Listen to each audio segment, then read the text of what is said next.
Well, here's a little update since I hadn't uploaded in a little while. Figured I'd let everyone know what I'm up to for those that are following and keeping track. Obviously, wiring still. So today I started pinning out these Deutsch connectors, bulkheads. If anyone's curious, these are from Maven Performance.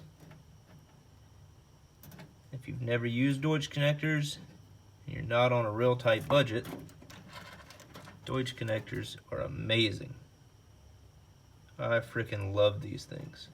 They are so easy to use and they're so clean looking.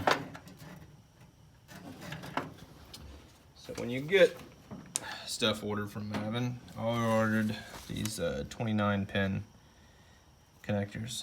There's a layout of the gauges they have and what they support. Damn mosquitoes and whatnot. So it's got the 4 big 12 gauge, and it's got like, I don't know, 20 something ish, 16 gauge, somewhere in there. And then I think it's 6 20 gauge. But the way I laid it out is, and I printed up this and I've altered some of it, but I pinned it up so one of these supports pretty much the stuff in the engine bay that is non-engine, things that don't actually go to the engine. So the lights, the fans, the horns, and transmission stuff. So since I ordered a bulkhead, I'm gonna go ahead and feed my reverse, neutral safety, and whatever I end up using, a clutch pressure switch through this one, since I have plenty of extra pins now. I thought about doing what a buddy of mine called me and gave me an idea of running it up through here and just running it down the tunnel.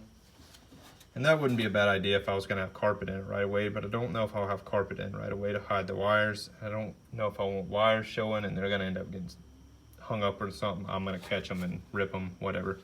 And I'm not gonna drill into my floor. But the other thing is, I forgot the Hurst shift boot that I got for my shift, I guess shift rod. My actual shift lever or shifter is not the round factory style. It's, you know, shaped like this.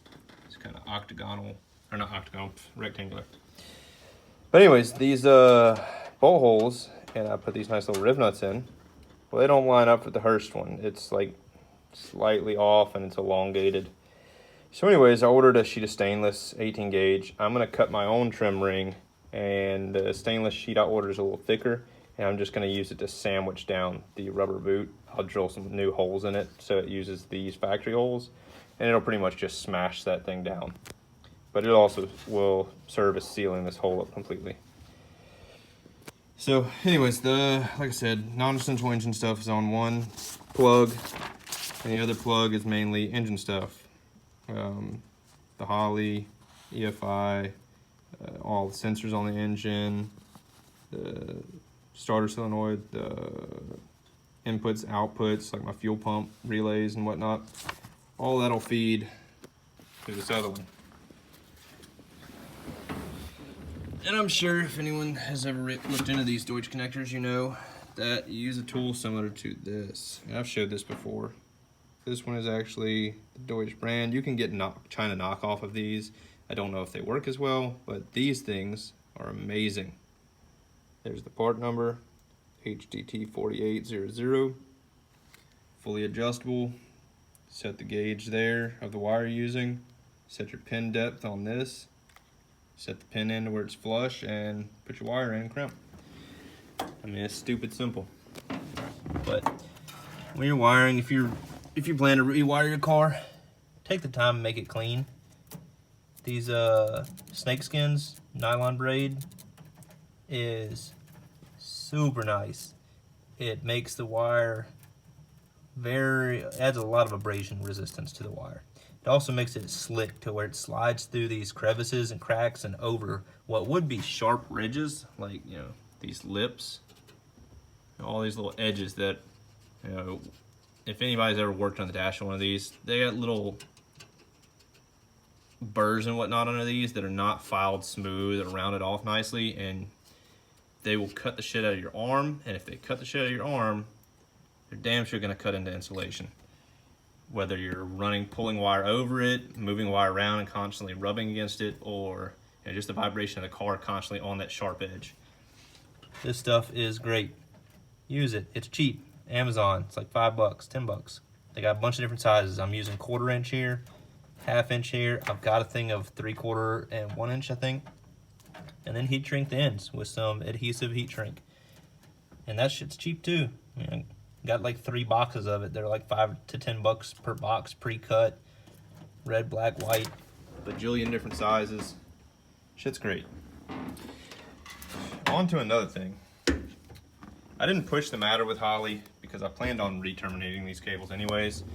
But if anyone is running MSD, Holley, etc., I've got my ignition box up underneath there, and I'm rewiring it. That's what that big red cable is the power feed for it.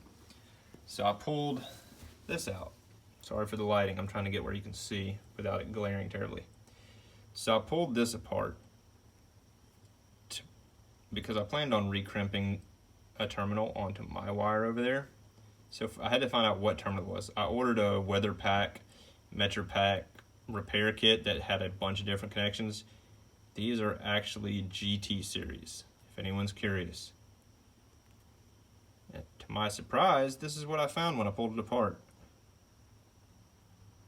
I don't know if you can make that out. But that is a shit ton of wires not crimped. It has, let's see if I can get it better over here. It has all of about,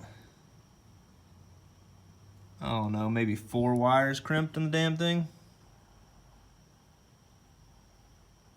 If that.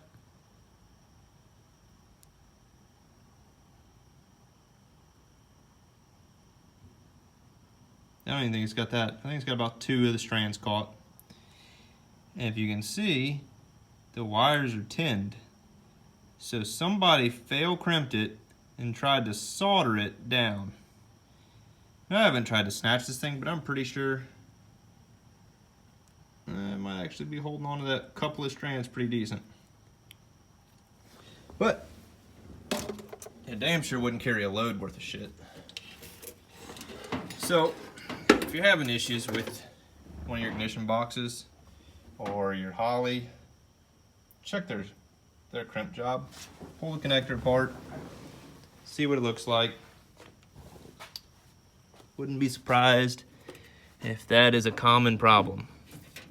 As many problems I hear people having with Holleys and MSD with sound issues, which are normally ground issues. Normally ends up being poor grounds.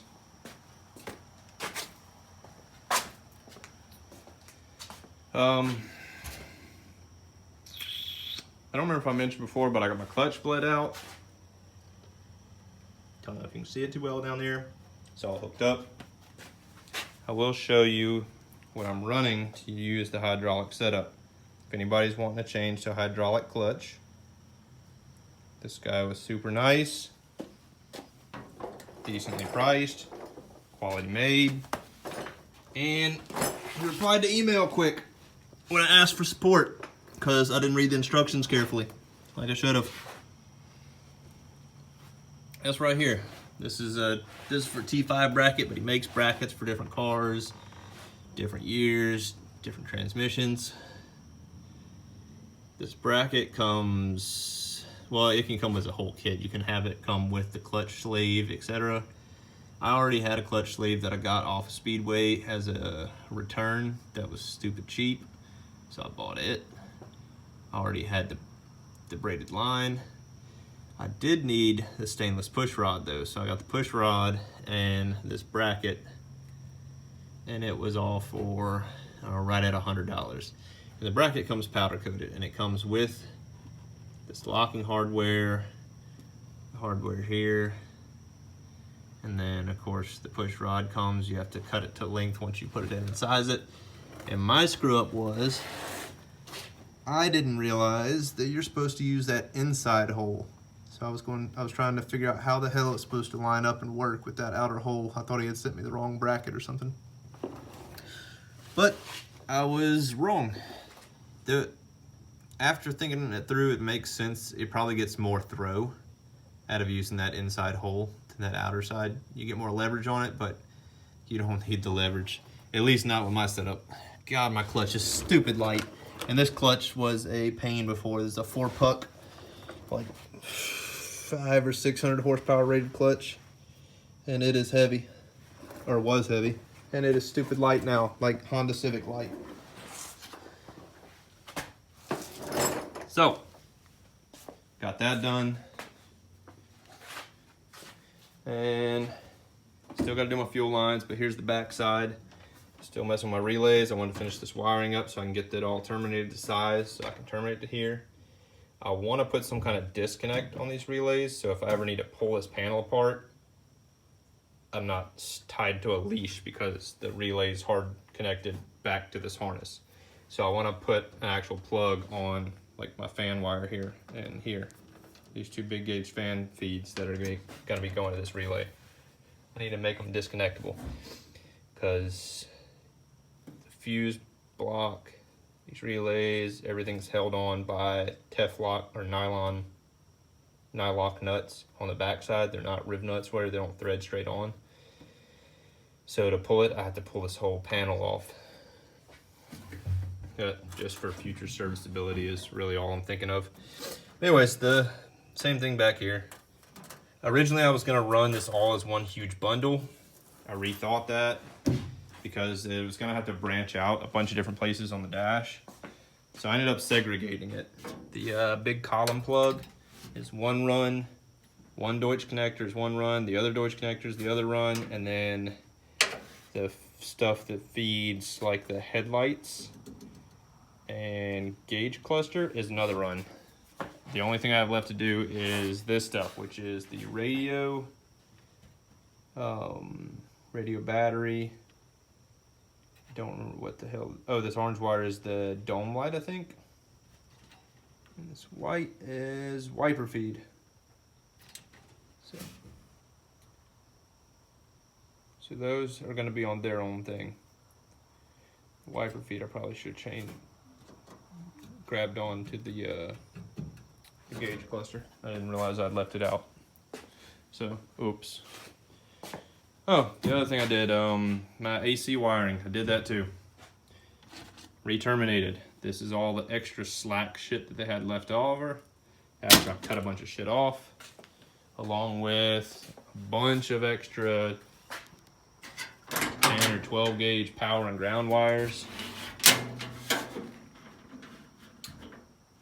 Get my handy dandy phone light out again so I can show you under here.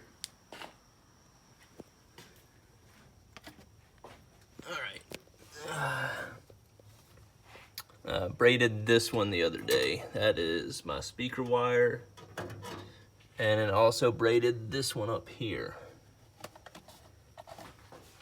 So, that there. That is the power runs for the Holley EFI, the Holley Hybrid Spark, and the AC unit, which goes to that fuse there. Also mounted this relay up there, just because the AC has a close mount relay. And then braided that section, which is the Holley sniper. And then, like I said, I re-terminated all this stuff. The stuff that goes to this relay, shortened it all up so it's nice and close. And then right there, that little coil, I didn't bother shortening that up. I just wrapped it around the little vent feed. But that is the water control valve, I believe. Yeah. Been playing underneath the dash and shit all day. Well, all afternoon.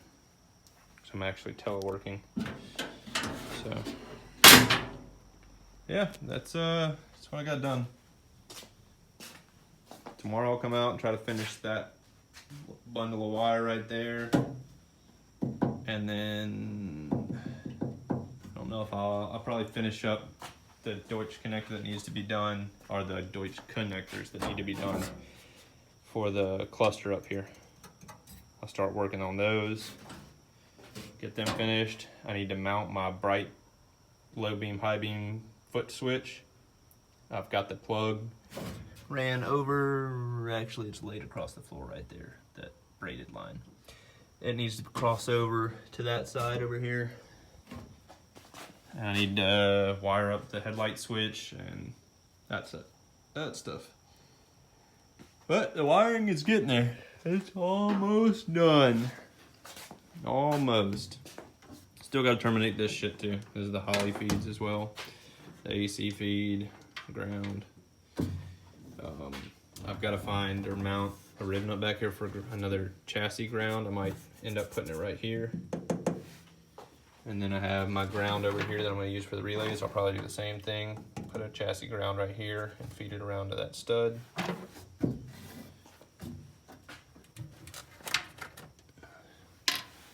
Yeah, that's it for now. I'll try to do another video once I get all the rest of the wiring buttoned up, or once I get my fuel lines done. Once I get my fuel line done up front, I'll bring the Holley EFI out here, get it mounted, and get the fuel lines fitted to where I want them, and then start working on the electrical for it. All right, guys. Tired and hungry. Later.